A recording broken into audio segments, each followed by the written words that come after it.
Go. All right.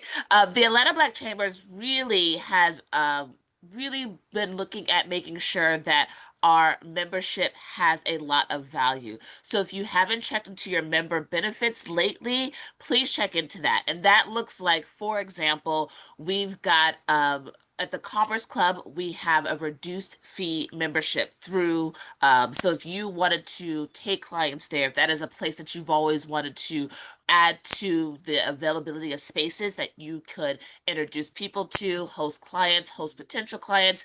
That is something that you get as a benefit of being a member. Another thing is that you get, there are certain publications, certain media outlets that you'll get reduced placement ads in, or you'll get a feature in. So just make sure that you check out your benefits because they are there to make sure that you grow your business. So let's go ahead and get started today. So today we are talking about Q3, right? We just got into it. We've got the over half the year is done, and you probably had a lot of goals and a lot of things that you wanted to attain when January 1st came around. And now we are 7 months in. And so this webinar is to make sure that you hit your sales goal because not all is lost yet. And I'm so happy to have Cece here to teach us about that, to work us through it. So I'm going to pass it off to Cece. Go ahead and go. Thank you, May. Good morning, everyone. So yes, we're going to be talking about how to ignite your sales, not only for Q3, but really just in your business overall. I'm going to share my screen so we can go ahead and get started. Just a heads up, I like to do this very uncanny. If you have a question, please take yourself off mute, put it in the chat. We have Dom here that's going to help us with that chat, but please feel free to ask questions or make comments as I go through. This is meant to be a conversation. I don't want to talk your ear off today. So here we go.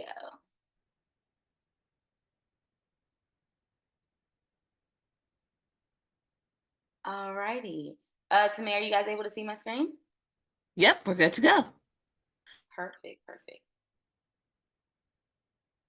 So this is kind of what the timeline will look like for today. I'm going to go over some basics, and then we're going to talk about creating an offer. This is really going to be for you service-based businesses. I really want you guys to pay attention to that piece. Then we're going to talk about planning by the quarter, because a lot of times it's not that we are not doing the right things. It's just that we don't have a plan to make sure that what we're doing is actually strategic and rolling up to a larger goal.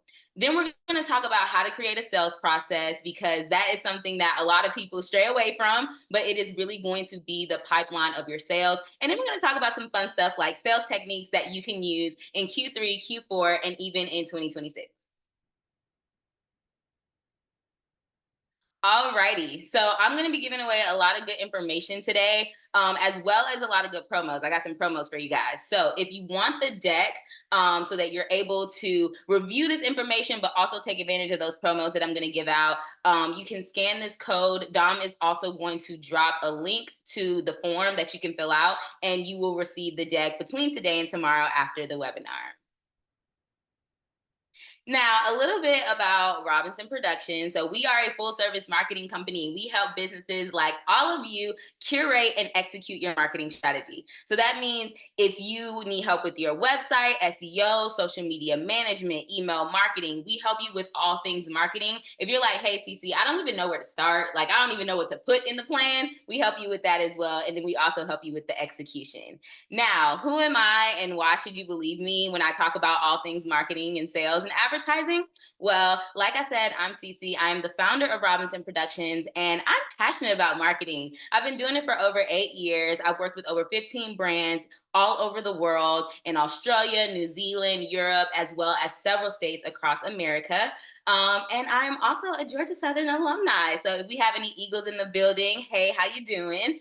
And I am also going to let Dom introduce herself. She is going to be our superpower in the chat, making sure that all of you guys' questions get answered and you have all the helpful links.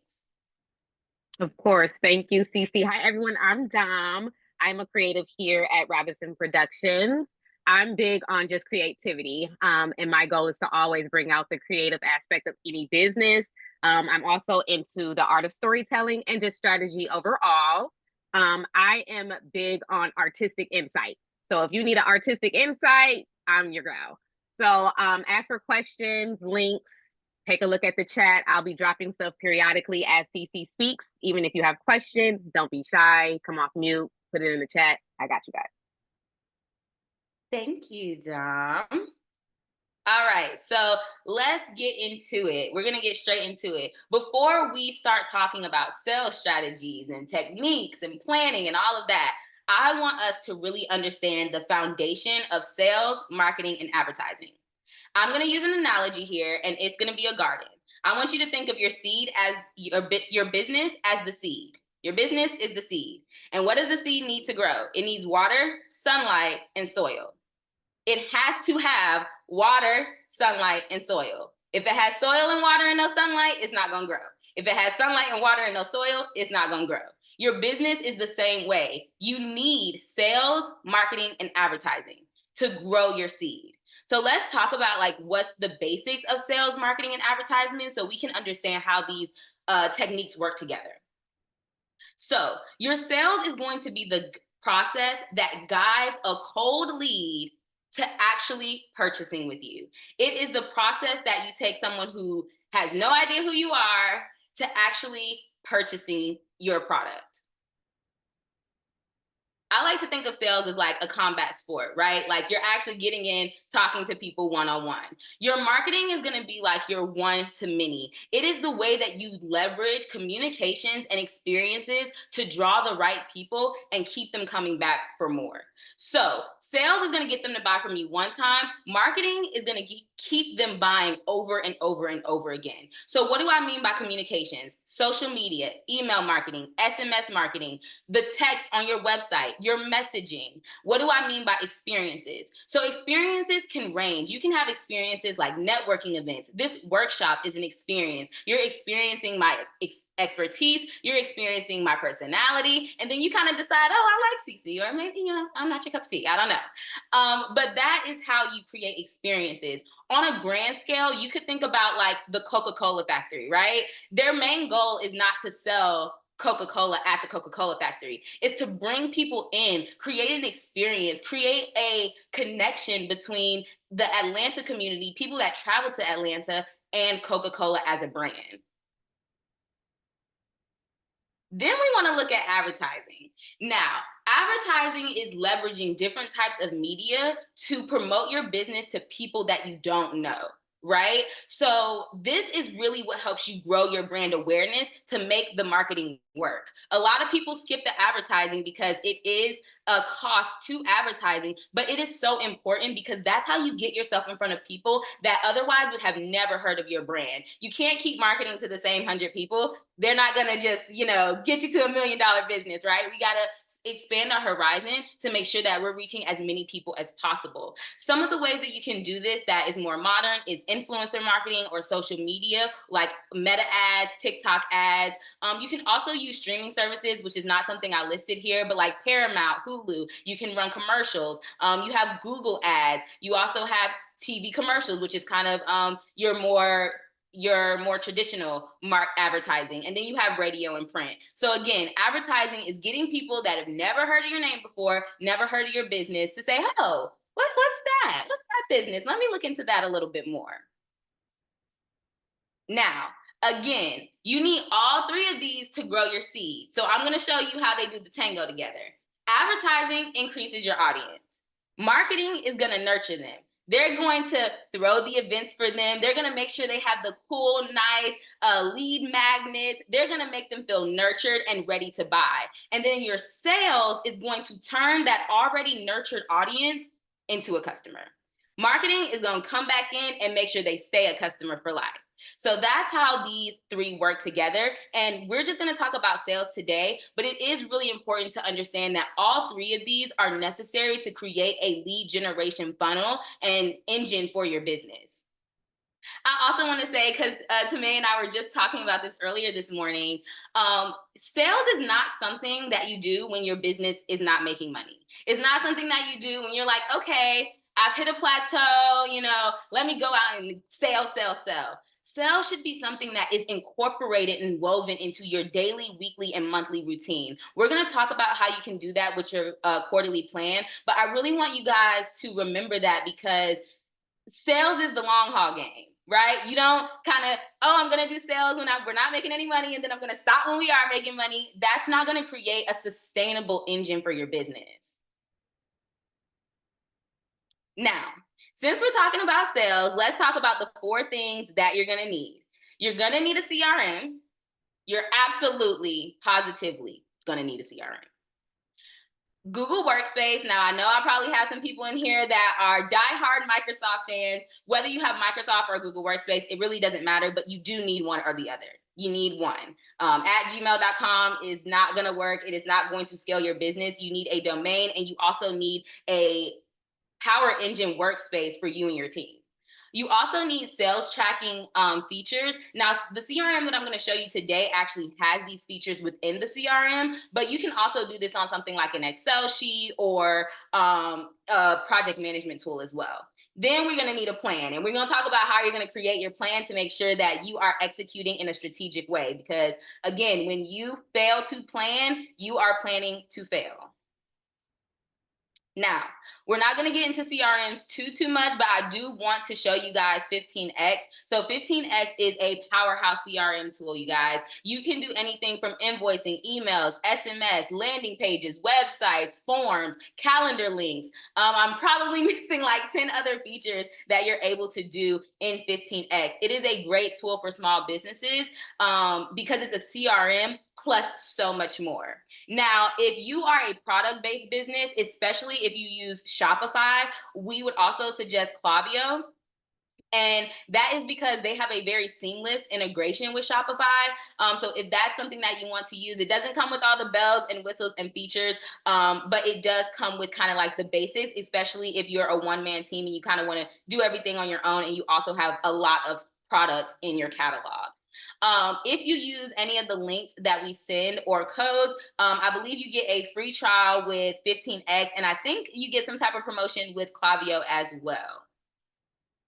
Now, I'm a Google girly, okay? I know some of you guys like Microsoft. I'm not blaming you, I ain't gonna say nothing too much, but we like Google over here. It doesn't really matter which one that you use, but you need to be using one. Now, if you use the code that we're gonna send, if you use the link that we send, or if you use this QR code, you can actually get a discount for your first year to make sure that you have all of the tools that you need to actually do this communication, to keep your calendar clean, to make sure that you have a place to hold all your documents for your leads and your templates and everything like that. So if you do not have Google Workspace or Microsoft, please let that be one of the immediate steps that you're taking after this call. Now, the next thing I said we're going to need is a plan. Now, we have created a template that you can use. Dom's going to drop that in the chat. It's completely free. It's an Excel sheets document that you can use and should be very easy for you guys to access. All you have to do is copy the template, and then you'll be able to use it. I'm going to talk through this just a little bit, but Dom is also going to drop a link to a video that goes into a little bit more detail, because this isn't the meat and potatoes of what we're talking about today. So with this plan, you want to plan your business by the quarter. Planning your business by the year is great. Some people never get to that point, but you really want to plan it by the quarter, because you can tell whether something is working or not in 90 days. You're not trying to wait till October to be like, oh, wow, this didn't work. I didn't reach my goal. You want to create goals by the quarter so that you can break it down by the month and the week and really track your progress. So that way, when it comes time for you to look at your goals, you actually know where you're tracking before you do your analysis. Now, I'm going to kind of explain each of these columns. The first column that you have is your marketing sector. Everyone needs sales and lead generation. That's why it is the top 2. I gave a lot of examples of how you can create your sales goals and how you can create your lead generation goals. And then you can kind of choose between a lot of other sectors that we have for you. Now, I already said advertisement is one of your soil, water, and sunlight. So you may want to add that in there. I know some businesses, especially when you're new, it can be difficult to add budget to your advertisement. This is what I would tell you. Give yourself 6 months. 6 months to do everything else. And you need to be including an ad budget in your business, because it is going to be a fundamental growth point of your business. There are several other sectors that you can choose from. I would say choose 1 or 3 based off of how big your team is and what your capacity is, and focus on just those items, right? We cannot do everything. We are not Coca-Cola, right? So we have to make sure that we are narrowing our focus so that we're actually making progress. Sometimes what happens is we're working on so many different projects in so many different marketing sectors, we're not getting anything done. And it's not because we're not moving fast enough, it's just because we're trying to put our eggs in too many baskets. So pick 1 or 2, 3 at the most, and focus on that for your next quarter. We gave you guys some examples of how you can create your goals. Just make sure your goals are specific. You know, your goal shouldn't be increase my contact list, right? That's not a goal. Increase my contact list by 10% by this date, right? You can even make it more specific and say like what niche you're going after. Your KPIs are going to be your key performance indicators. Now, this is going to be the mini steps that you take to make sure you're actually reaching the goal. So if one of your goals is to host an event, your KPIs need to be make sure you have a promotion plan, make sure you have a certain amount of registered, make sure you have sponsors if you need sponsors. Think of all of the actual mini goals that you need that is going to help you reach that overall goal. What is the purpose of this goal? What do you want to accomplish with this goal? And then next you have budget. Now, some of your goals are going to have a budget attached to it. Some of it's not, but no more are we flying by the seat of our pants. Okay. We need to know how much we're spending, and we need to know what we're spending it on, and we need to know it before we spend it. Okay. So your budget is going to help you determine how much money do I need to make this happen, right? Is there some things that I need to take away? Is there some things I need to add? How can I make sure that this fits into my business budget? And then your status. So some of you guys are probably already using project management tools, but if you're not, we created this template so that you can use it as a basic project management tool. So every week or 2 weeks, you should be looking at this document and checking your status. Have you started it? Is it in progress? Do you have a hurdle? Especially if you have an assistant or a team working with you. It's very important that everybody's on the same page here. And having a status column helps everybody understand that this is where we are and this is what needs to be done next. Important dates, pretty self-explanatory. If you have any important dates, go ahead and throw them in there. And then you also have a notes section. Now, your notes section, if it gets too cumbersome, that means that your business is ready for a project management tool. Your notes should not be 3 paragraphs long. That's not the purpose. Maybe 1 to 3 sentences, maybe some bullet points. But if you notice that your notes section is getting too long, that means that your business is probably ready to transition into a project management tool. Hey, Ceci. Mm-hmm. We have a question in the chat regarding the CRM systems. It's regarding if Monday CRM does just as well as Go High Level 15X.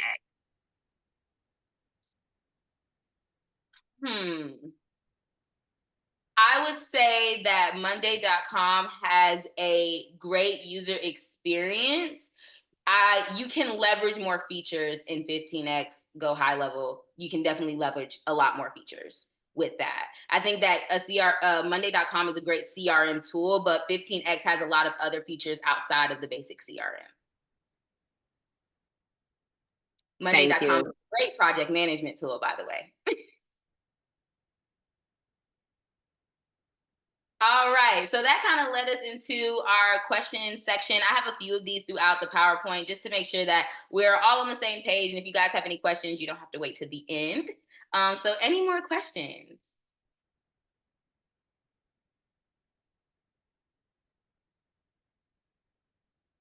All righty, let's keep going. I had a question about the cost of 15X. I know you said that there would be like a free trial, but what's the range of pricing for it? Yes, so the pricing depends on the features that you want. I think he has 2 to 3 different packages. So if you book a demo call, he'll kind of walk you through the platform, and then he'll also walk you through all of the different packages that you're able to have. And his name is going to be Marwin that walks you through that. He is our guy over at 15X who makes sure you guys are taken care of. Ceci, I have a plan. I have a question. I'm sorry. Yes, I have a tool that's currently being manufactured in China, and I'm curious as to how would I plan. I don't have the tool in my hand, and I don't have a certain date. for its arrival, but I know that it's coming in about 2 or 3 months. How do I plan for that? I just don't understand what to do.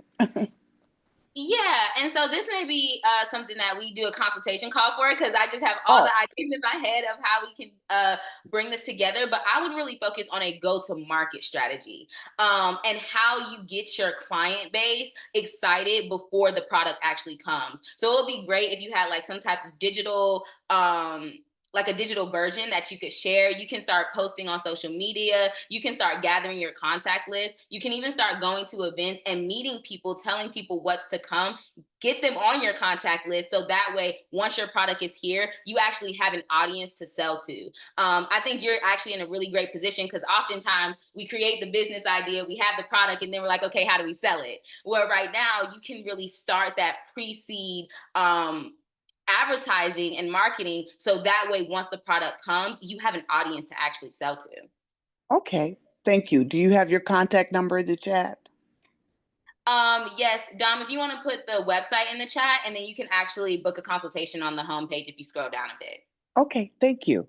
Yeah, no problem, and hopefully that was helpful. It was. Any more questions?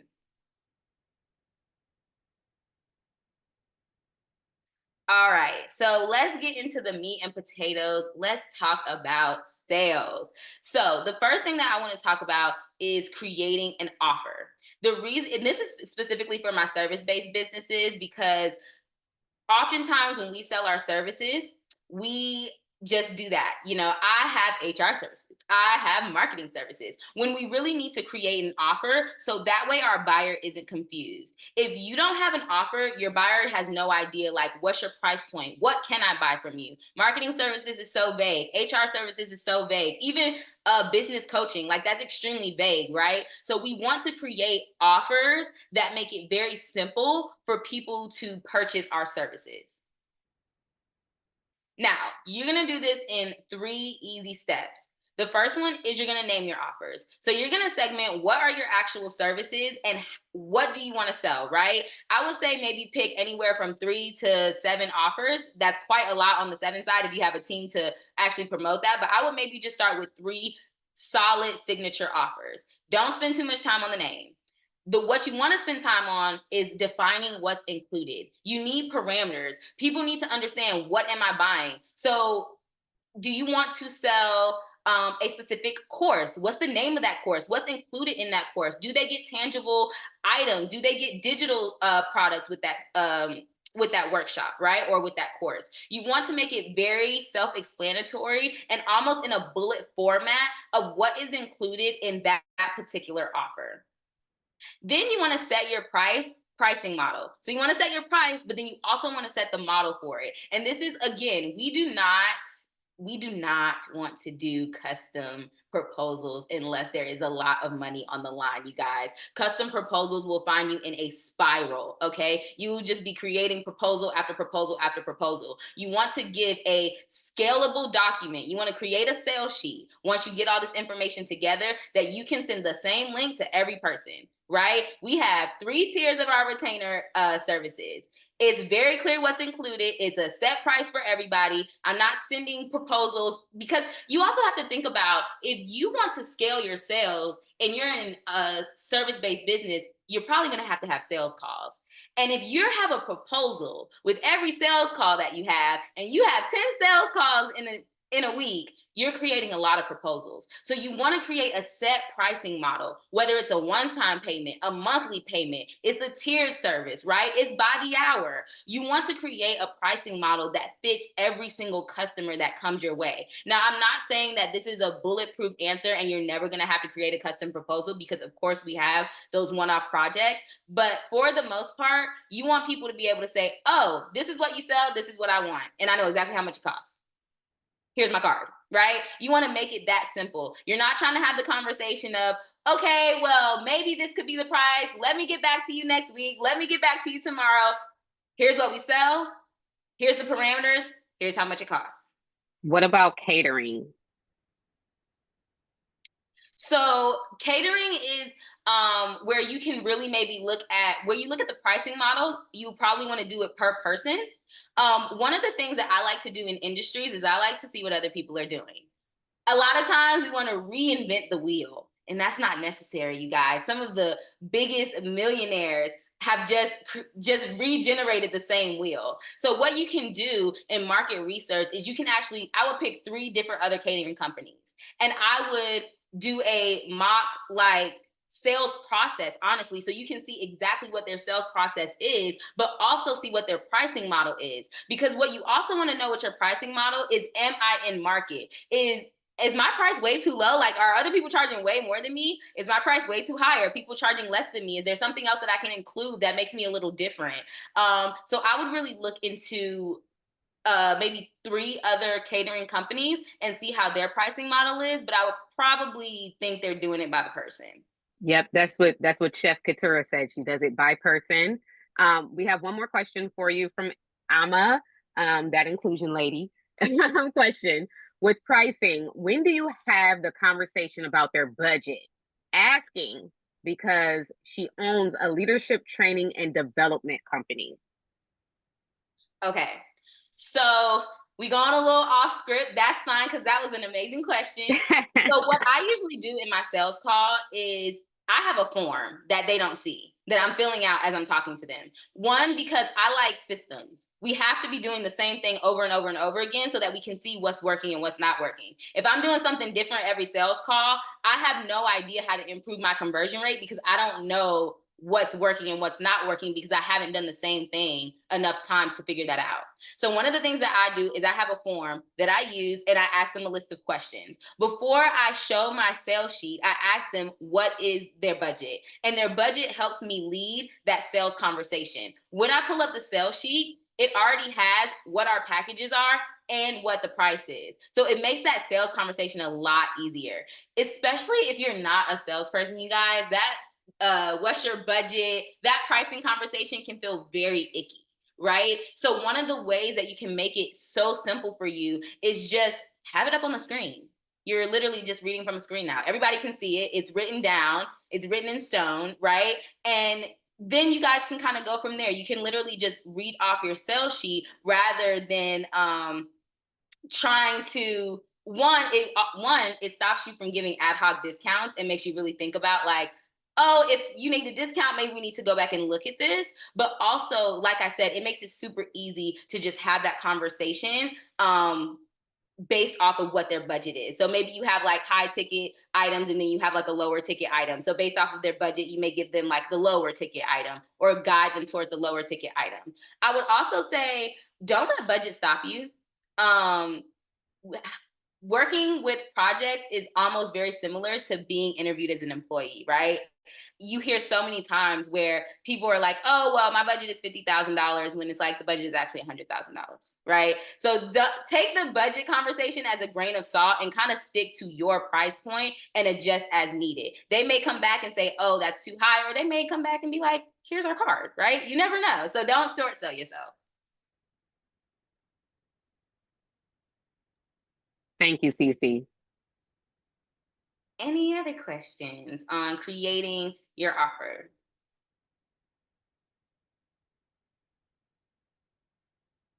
What I'll also say about creating your offer is don't spend so much time trying to make it perfect. Progress over perfection. Make your offer sheet. As you sell, people will start to tell you what they like. People will start to tell you what they don't like, right? We update our sales sheet probably twice a year. I updated our sales sheet at the mid of last year, and when we went to sell it, people were like, "Oh, wait a minute, where is this thing that you took off the sales sheet? Like, where is it? Where is it?" So we brought it back. But if I waited to make it perfect, I could have missed out on so many sales conversations that actually led to sales. So don't think that it's something that it's not meant to cage you. It's meant to guide and lead you, and you can update it as you need to and as your business grows. Hi, this is Latavia. I actually do have a question. My business is a bit different. I'm not a, I do have a consulting business, but that's not what my question is about. I have a separate business. I have an app that I built to host genre-based music competitions. to do talent development for music artists. So when I hear you talk about a sales sheet, I don't really see the correlation exactly to my business. So I would ask this. I did a market research on what pricing should be per contest.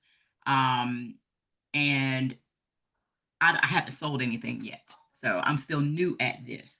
So how do I I guess kind of follow the model that you're talking about to figure out if my pricing is good or not if I haven't gotten a sale yet? Because I did exactly what you said many people did. I built the product. I have all the infrastructure. I have a team, but I don't have any customers yet. So what's stopping you from selling currently?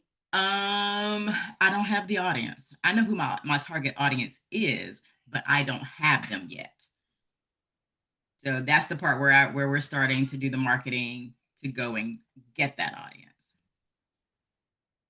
Okay. Um, and then can you give me one more time? How does the app make money? Through the contest entry fees. So they get what they get in exchange for that entry fee are clean beats. So as you know, or everyone should know that in music, there are rights to intellectual property. So they don't have to worry about anyone else's intellectual property when they get the beats from our database. We have worked with producers to create clean original beats for them. So this is something that they can then, after they create their song, even after our contest, they can commercially release it. We don't have any of their rights. They retain them all, and they can certainly make money and maximize that song after our contest, whether they win or not.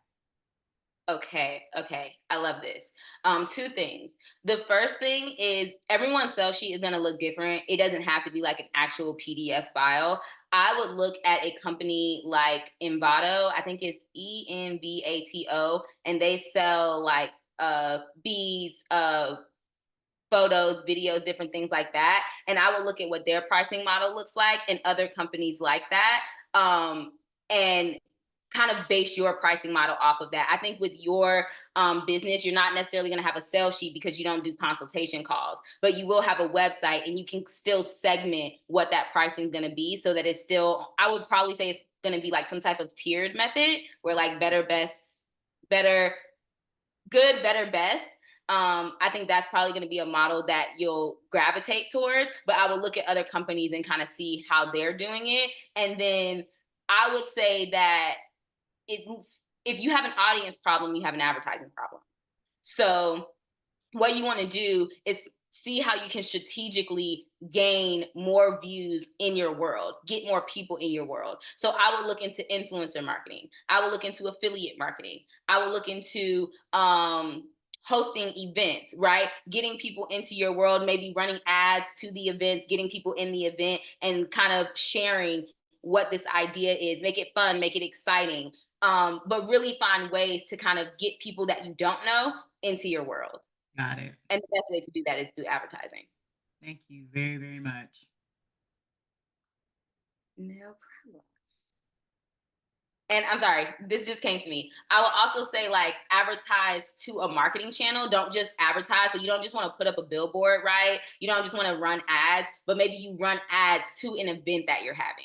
Or maybe that's the first example that I came up with. But yeah, I would do something where the advertising is not just kind of, it has a CTA, it has a call to action. You are having the advertisement to get them somewhere so that you can nurture them. Okay. That would be an example. I love it. We attracted a whole bunch of producers to get those beats, but we didn't attract hardly any artists. So what I'm hearing you saying is that we need to change our advertising strategy. Yes.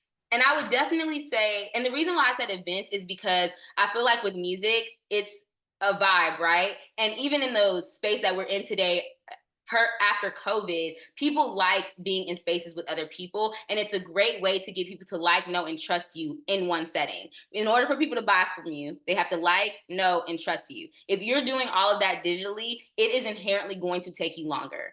People, because when they're in person, they can see you, they can hear you, they can use all their senses to experience your business and to experience the people a part of your business. not saying you can't do it digitally, because you can. It's just probably going to cost more and take a little bit more time. Got it.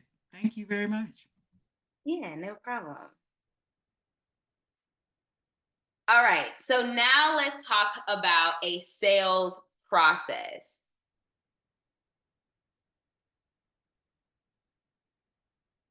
So these are the reasons why you need a sales process, because oftentimes, people are like, oh, I just, a word of mouth is the way I bring business in. But you really need a systemized, scalable way to bring people into your business and take them from point A to point B to point C. Like I said, one, so you can see what's working and what's not working. Two, you want to be able to establish, you want to be able to eliminate your bottlenecks, right? So if you don't have a process, you or the person that you have doing it is the only person that can do it, because there's no process. When you bring somebody else in, they're like, I have no idea what they're doing. You want to establish a process. That way, if you get a new team member, you can say, hey, here's the process, here's the scripts. They have everything you need. If you have a VA that's in Asia, you can send them the scripts, the process, and then they can act on that. Sometimes when we try to bring help in, one of the main places where we fall short is we don't have a process or a system, and we expect for them to read our minds, and people just can't do that.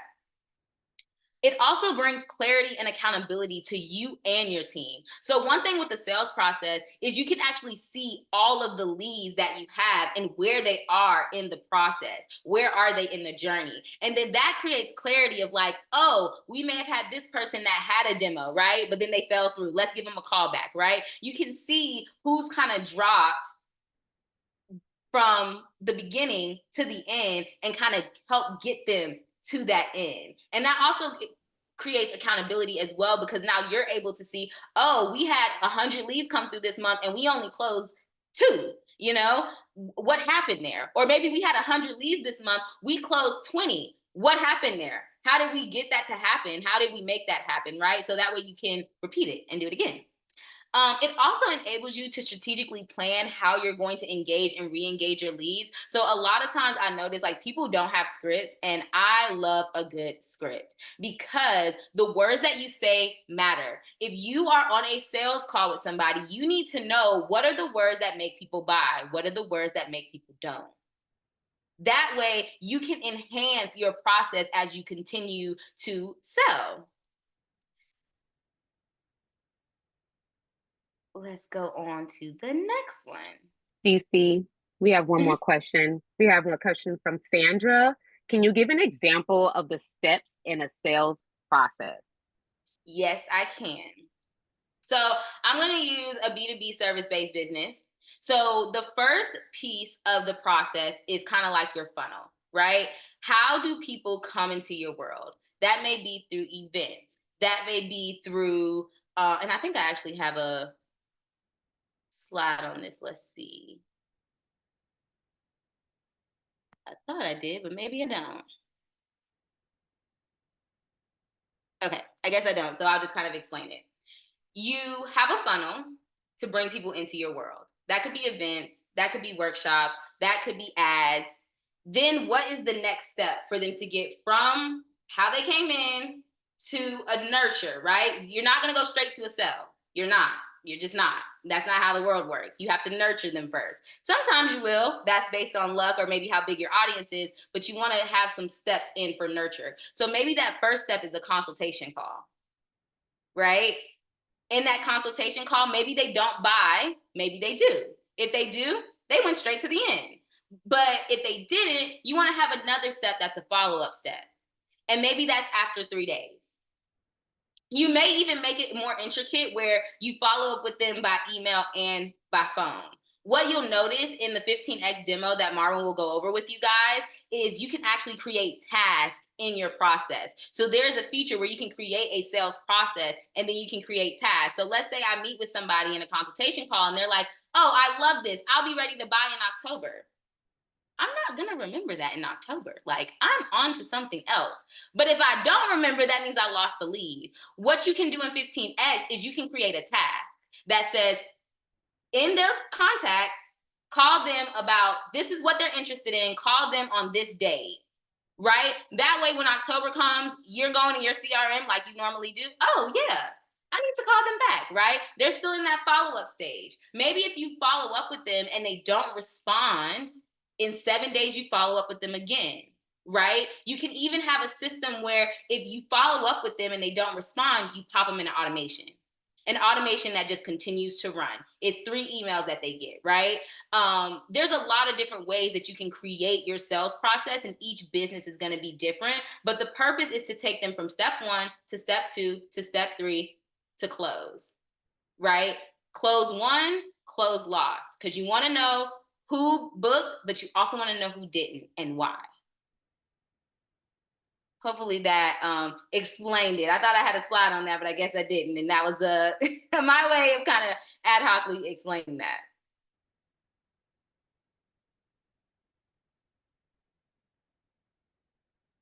All righty, let's go into some sales strategies that every business should be doing.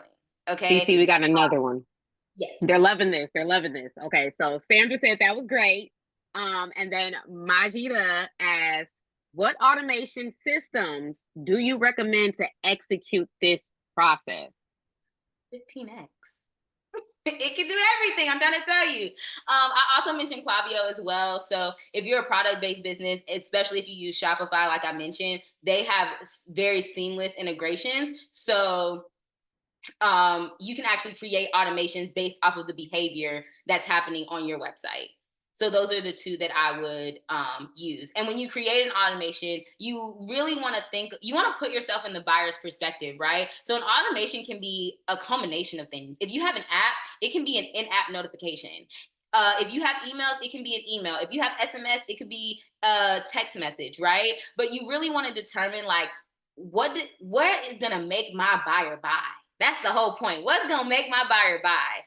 And if you are a B2C business, you may want to use more text messaging because consumers are inundated with emails. Versus if you're a B2B business, you may want to use all emails. You know, if you're working with small businesses, you may want to use a mix of emails and SMS messages because, as we all know, we use both to do business. So you really want to think about where your buyer is and what's going to make them buy so that you can understand what are the steps that go into the automation.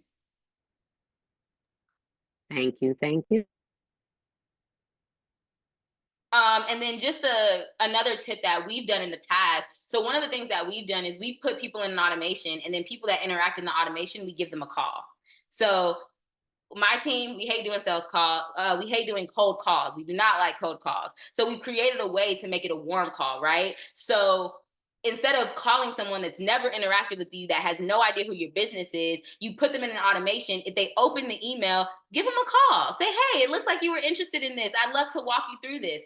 If you see that they clicked on the email, you know, maybe give them a personalized text or a personalized call. That's another way that you can kind of take the automation and really expand upon it.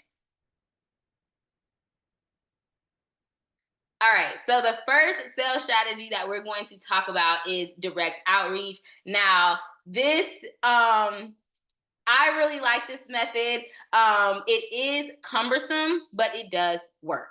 So the first thing that you're gonna do is determine your niche to search. So a lot of times our target audience is too wide, and that's why we can't kind of narrow down what our templates and scripts are. So I would say pick a industry, pick a location. If you want to pick a revenue size, you could pick that as well. If you want to pick a team size, you could pick that as well. Get as narrow as you possibly can because there's still so many fish in that pond, okay? Then you want to gather your list. You can do this on a simple Google Sheet, Excel for my Microsoft users. And this is the information that you want to track. Their first name, their last name, the point of contact, first name and last name. So you want to think about who's your target audience, right? Your target audience may be a chief of human resource. Your target audience may be an IT manager, but you want to know who is the buyer and you want their first and last name. If you can get their email, if you can get their phone number, get their email. Social channels is a big one as well. LinkedIn, Instagram, TikTok, depending on what type of business you have. Position, depending on your business, you may want to add that as well. And then address, depending on your business, if that's important to you. Then you want to research your list, because you don't want to just reach out to these people blind. You kind of want to know a little bit about them. So one of the things we do, we have a template that we use, a message template, but we change the first line of it. Right? So we kind of need to know what's their industry, what's their business. So get a little research so you can really have your templated message a little bit personalized. You're going to create that message, and then you're going to start your outreach. Reach out to these people on LinkedIn, connect with them. Once they've connected, send them a LinkedIn DM. Reach out to people on Instagram. And this is a great way to kind of get in the door without a cold call. In today's age, people do not want you calling their phone and they don't know you. That is like an invasion of privacy. But with the way that we use social media today, people don't mind a LinkedIn DM. They can see your face, they can see your experience, they can learn a little bit more about you before they decide whether they want to actually engage in the conversation. And same thing with Instagram.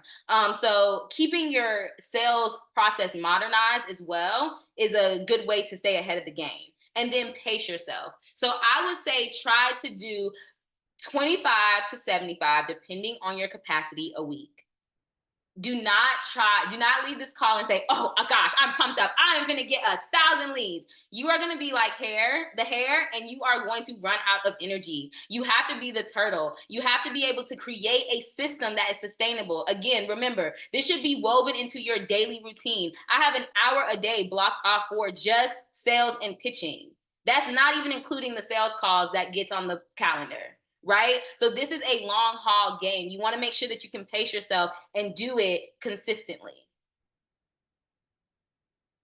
You also have a workshop method, and I love to combine the workshop method with ads because I feel like that's the best way it works. So the first thing that you want to do is create an irresistible workshop. We're all experts here. Don't make the workshop an expert workshop. You're going too deep for your target audience. Ignite your sales. Everybody wants to ignite their sales, right? So make it something that everyone in your target audience can understand, can relate to. Then you want to create a promotional plan. Now, I like to do at least 2 weeks, sometimes 3 or 4. You want to make sure you have emails going out, text messages going out, you have organic social going out. Maybe you even have some affiliates or creators that you can partner with that can also spread the word on social. But then that ads piece, that's going to be your money maker. That's going to get people in the door, the people that don't know you. So you are going to run ads. The platform depends on your business, but you want to run ads to get people into your workshop. Then you want to set up the sale. So as you guys probably already noticed, I'm not Shane. I've already sold you a few things, right? Now, whether you buy or not, that's up to you. But the purpose of the workshop is to sell. We are in business to make money. Otherwise, you got a hobby, right? So when you get people in the workshop, give them the amazing information, but make sure you sell them something. And another thing, oftentimes we're like, oh, well, I don't want to sound too salesy. I don't want to sound like a used car salesperson. People, if they're in your workshop, they want you to sell you. They want you to sell them something. They want to buy something from you. They came to the workshop because they were interested. Now they're like, what do you have next? Don't leave them still hungry. Give them something to satisfy their appetite.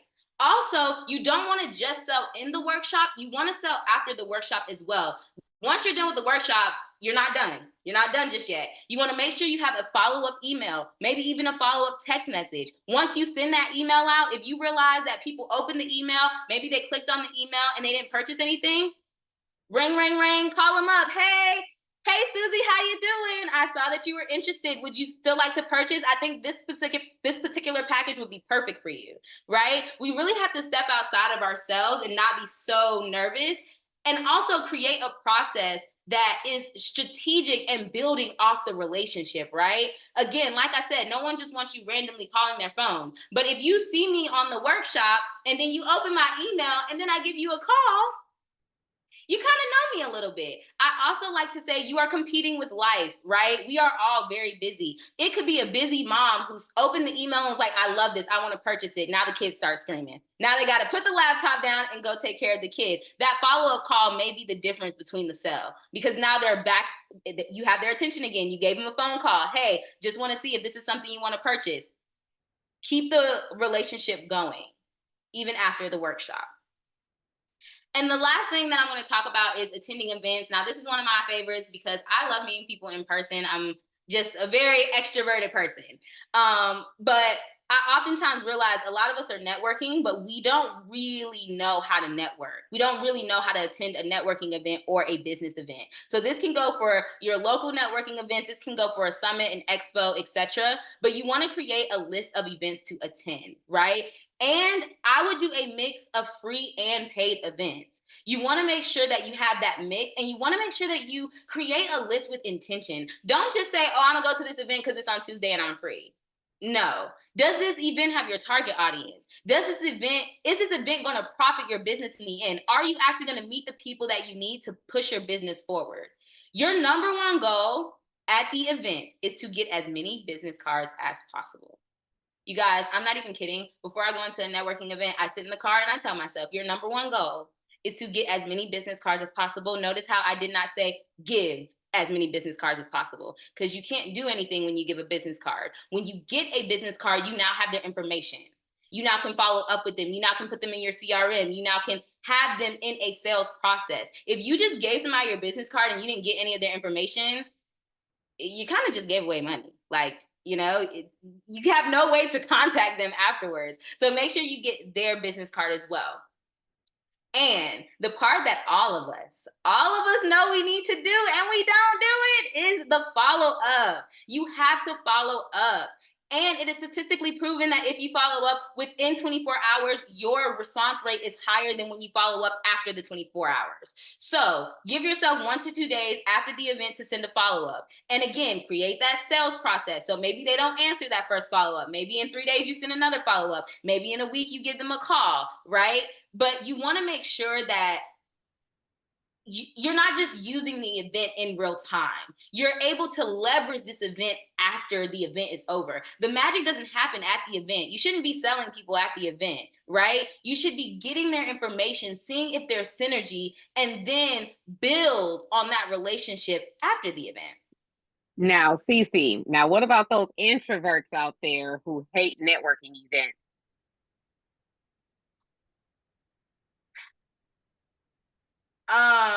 Do you want to make money? You got to ask yourself, do you want to make money? Okay. Now there's ways that you can help boost yourself up. I would say start with small networking events and then grow, to larger events. You may even want to look at speaking engagements. Like some people, they don't really like to talk to people one-on-one. They prefer to talk to people in a group. So maybe you only do speaking engagements, right? I would even say give yourself prep time before and after the event, make it fit in your schedule. Like if you know that you're great in the morning time, maybe you only do morning events, right?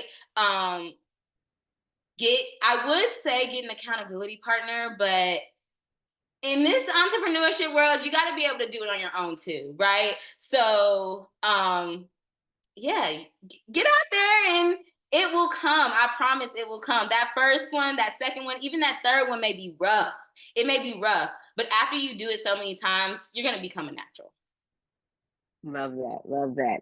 So Alma has a question as well. Okay, so she just attended an event last night, got a few cards, following up today to schedule a coffee or something. Now, what should the conversation sound like in the first meeting? So, this may be controversial, but I would not do a in-person coffee chat. I would do a virtual call. That way you can fit more calls in your week. Also, usually when people have your time in person, they tend to take more of it. And as an entrepreneur, our time is like the most valuable thing we have. So that's that first piece. The second piece is we're having a sales conversation. What do you do? What do I do? How can we help each other? Even if you're not having a conversation of like, I am selling you something, maybe you know that person is not a client, or you know that they're not a potential client. Maybe you figure out what is the synergy. What do you do? What do I do? Who do you know? Who do I know? How can we merge this together? Maybe it's a collaborative conversation, right? What I would say is we need to be more intentional about what we're doing. I hate meetings on my calendar that don't mean anything. So before I decide if I'm going to meet with somebody, I determine, what are we meeting for? Are we meeting for collaborative purposes? Are we meeting for sales? Are we meeting for, those are really your only two options, unless you need like a referral or you want me to connect you with somebody, right? So when you know what you're going in the conversation for, have the assets to back that up. So if I know I'm going in a collaborative conversation, I have my referral sheet ready to go. I'm ready. We're having a conversation about this is what you do. I think you have my target audience. Here's my referral sheet. If you're interested, I'd love for you to sign up. That's another way that you can create revenue for your business, is to have multiple referrals. It's like the B2B version of affiliates. And if you're having a sales conversation because you want to sell them, make sure you have that sales sheet. Now, it doesn't have to be like an actual sheet. Ours is a link that we just send out to people, but we also pull up in that virtual call so that they can see what our packages are. Hopefully that answered the question. I feel like I went off on a little tangent there. Thank you. Thank you. Any other questions? These are great questions, by the way, guys.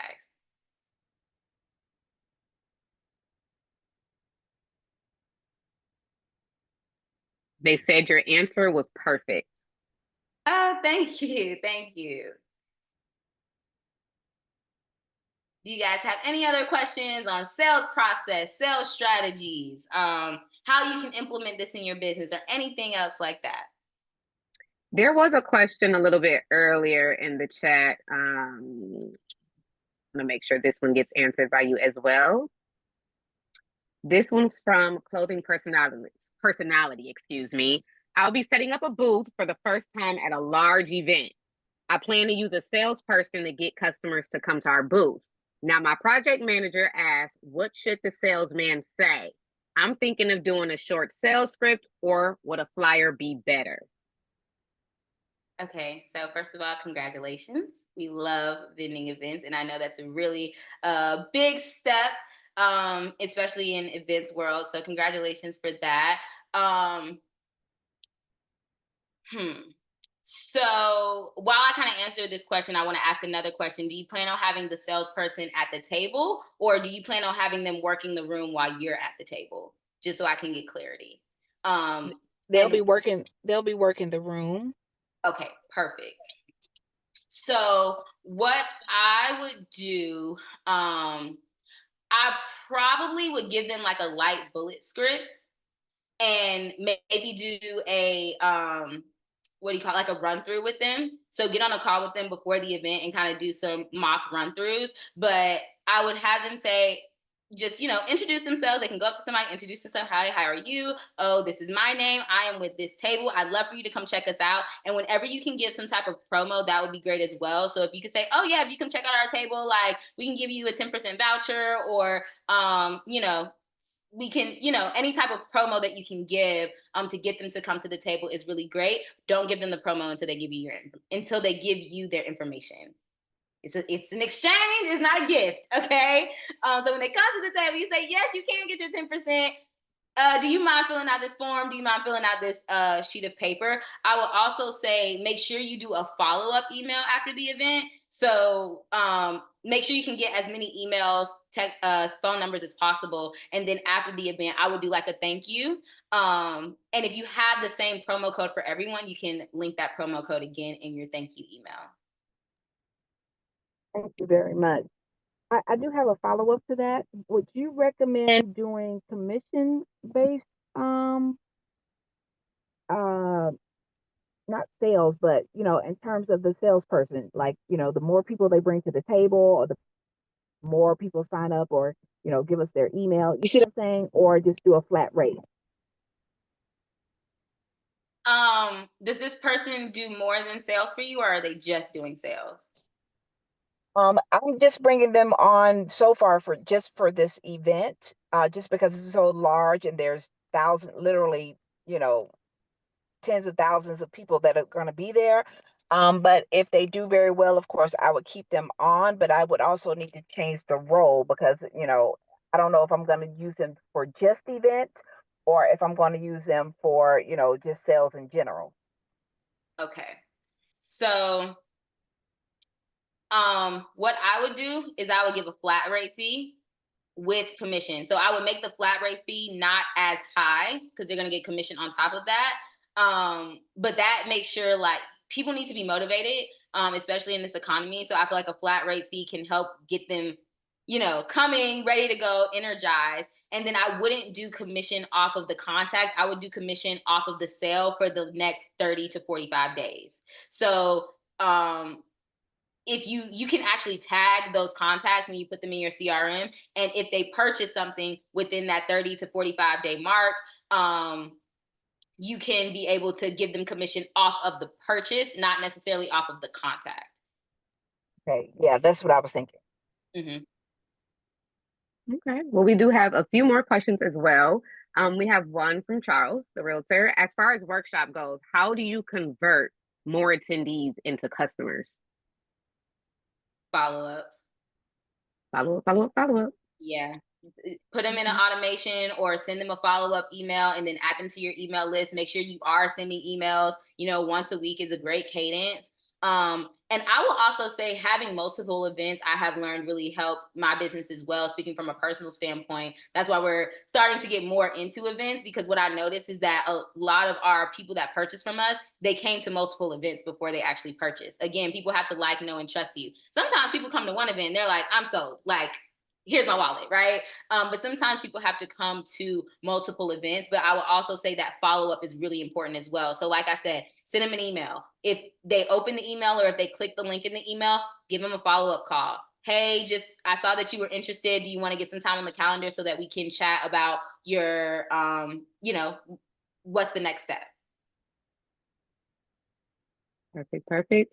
Now, from Rosalind, we have, when you talk to a prospect and they don't want to tell you their budget, should you ask instead for a range or just share your lower price basic pricing?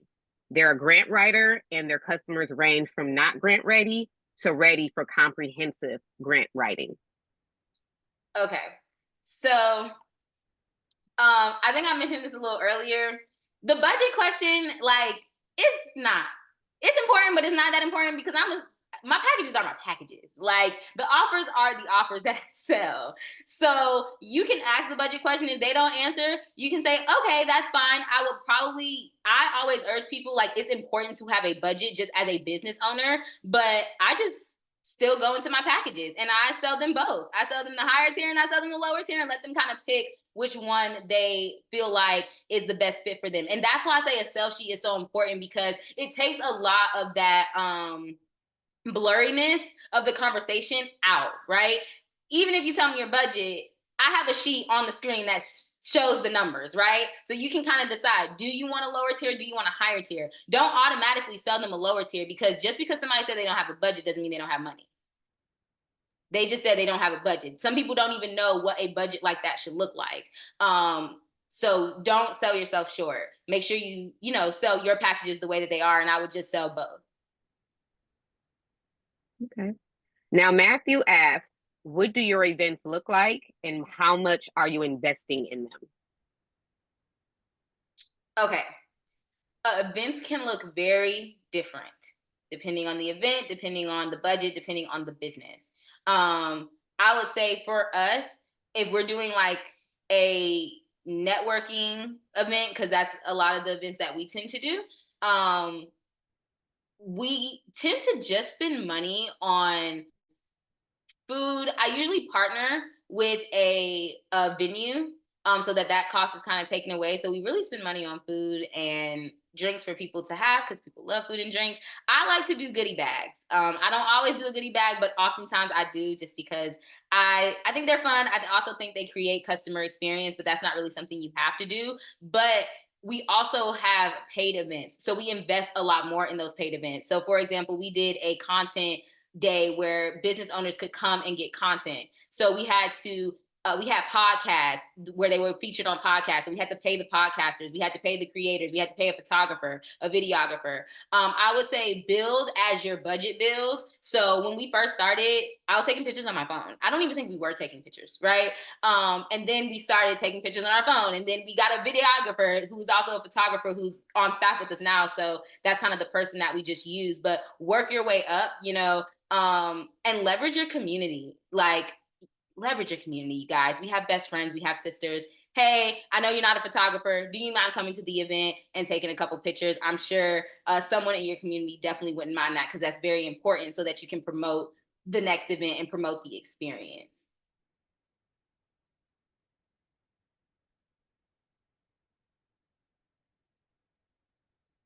I would say on the events, this just came to me, we do spend more money on the front end for ads.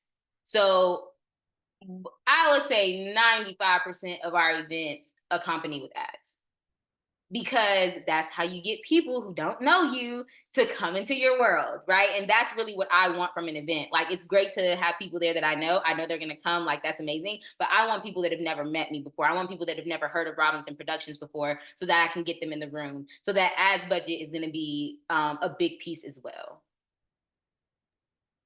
Shout out to Angela Sims. She said, I would love to offer a special discount on vending or attending the ATL Black Expo to everyone who schedules a follow-up with the speaker. Thank you. Yes, appreciate it. She And you said, gotta this jump has on been that. amazing. I'm trying to tell you guys, vending is an amazing avenue to get people into your world. Like, you want to take up space. You want to make sure you have a strategy when you vend, because you are kind of competing with other vendors. But I am definitely I vote for vending events, okay? Like, I think that they're great for your business. I think it's a great way to get people who have never seen you before to see you. And again, come to an event and take up space, right? And I love the idea of having someone at the table and someone working the room. That tends to be how I do it as well. Because that way you can kind of hit both, right? You can have people come to the table and you can really kind of get them into your world, but you can also have someone who's working the room, people that would never get over to your table, bringing them to your table as well. And going back to that, I would say, even if they don't come to the table, I would see if your salesperson can get their business card or something like that. So at least they're still getting their contact. I know that was like a previous question. That's how my brain works. It's okay. Build on to it. Yep. Perfect. Now I'm going to ask, do you teach a workshop on the proper way to run ads? I do not teach a workshop on the proper way to run ads, but we do have a special for you guys today for a VIP day, and we can actually help you learn how to run ads while also setting up your ads as well. The reason why I don't do a workshop on ads is because depending on your business and depending on where your audience is, depends on what type of ads you need to be running, right? So do you need to be running Meta ads? Should you be running TikTok ads? Should you be running streaming ads? Or should you be running Google ads? It really depends on your business. So that's why we break that down in a VIP day and get your ads up and running. Awesome. We already have someone that wants to jump in on Angela's offer. They're wondering how they would participate. I did put the complimentary consultation link in there. Ceci, how would you prefer they go about this? So if you guys use the consultation link, I can get the information over. Let's see here. I'm just gonna get to the chat so I can see you guys.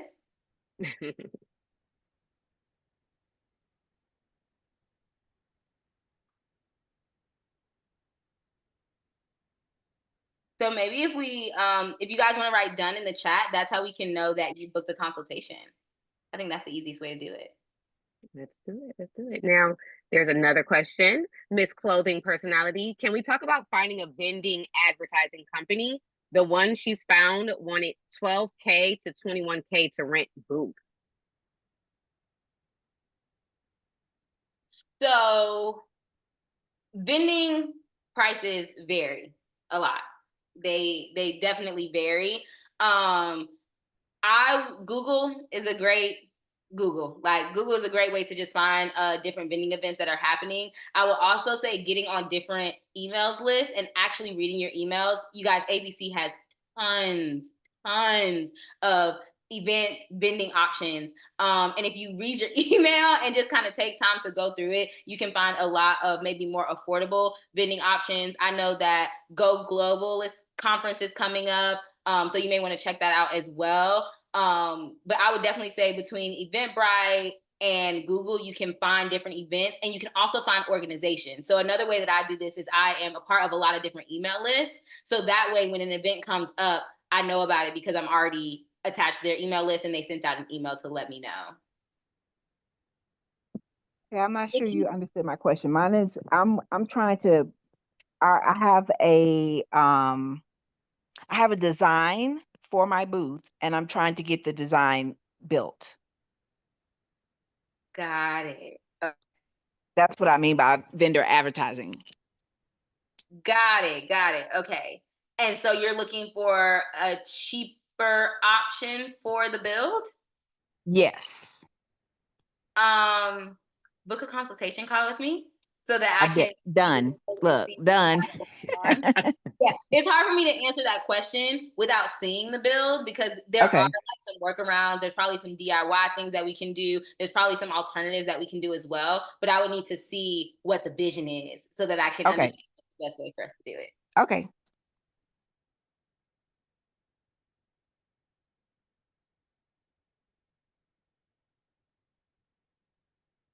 Perfect. Perfect.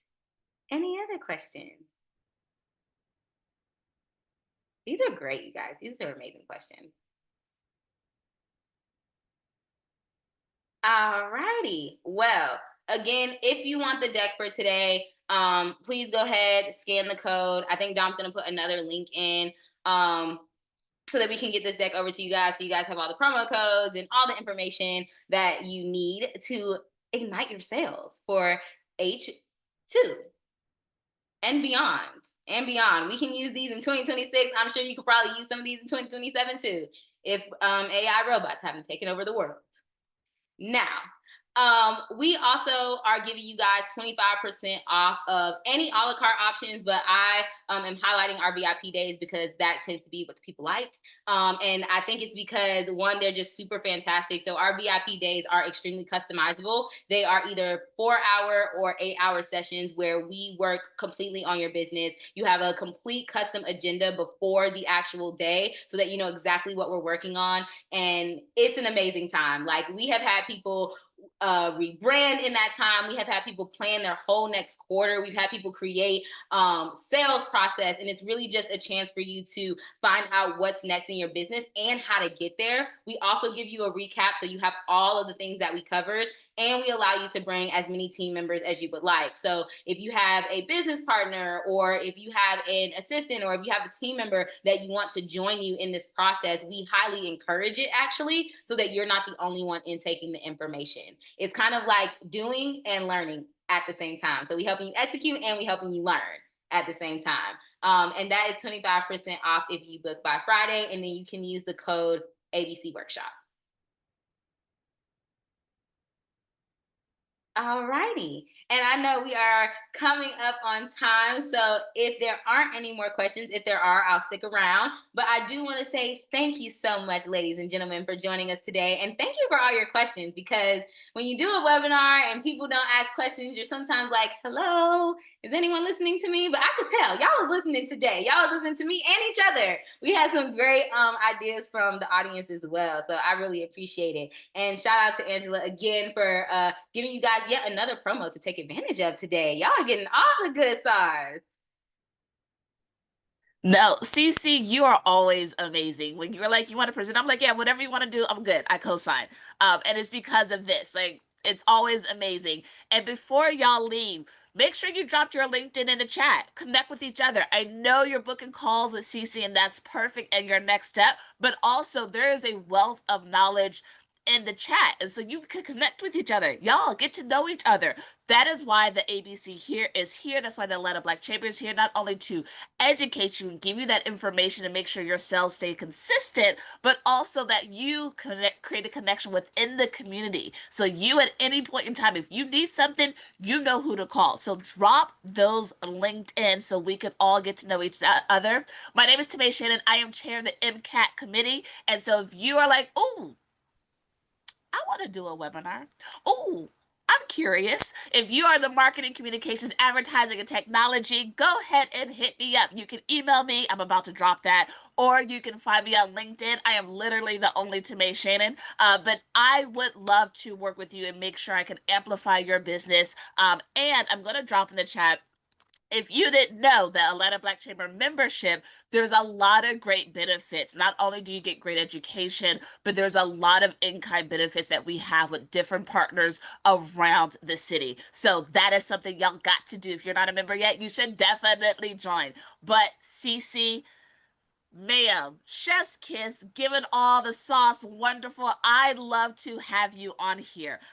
Thank you for not only the offer that you created, because VIP days, y'all, if you have been squirreling, if you've been like, I don't know, if you've been stopping and starting, if you're like, I'm not sure, I need clarity, a VIP day will give you such clarity and it'll give you the action steps. So if you want your second half not to look like your first half, or if you want to double down and really make it look even better, a VIP day is a thing that will absolutely propel that. So I definitely think you should sign up, have a conversation with Ceci because she is the truth.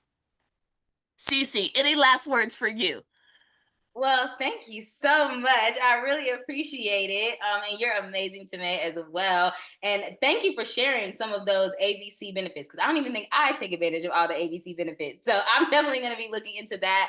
And thank you, ladies and gentlemen, so much. This was amazing. This was wonderful. You guys had such amazing questions, and I loved the engagement. Hopefully, you guys feel like you got something out of this, because that's the whole point of it, right? And I challenge you guys, okay? I want to challenge you guys to fill out that free quarterly planning document, and I actually want you to execute, okay? Let's get some execution done in the last half of 2025. Like Tomei said, let's make it great. Let's make it amazing. Let's make it better than the first one. And that's all. All right. Bye, everyone. I have one question. Are you still on here? I'm trying to find you. Amma? Yes. Hi, Cece. I just purchased the half day. Um, and so how does that work? Do I plan a time with you, or is it a time that I have to just go find and fit in my on my calendar? No, so we're actually going to be reaching out to you directly. Perfect. After you purchase, we reach out to you within 24 hours, and then we'll plan a time that works with you, right? Because 8 hours is a long time. So we're going to plan some time that works with you, and works with your calendar. And then we're also going to get a feel for what you want to cover so that we can create your custom agenda as well. That's amazing. Thank you so much. This was amazing. Yes, thank you. And I'm looking forward to our VIP day. We're going to have a good time. Yes, we are. I wanted to jump in real quick. Hi, Cece. This is Shirley. Hi, Shirley. Hi, dear. I heard you on the ABC call. I think it was last week or the week before or this week. I can't remember. But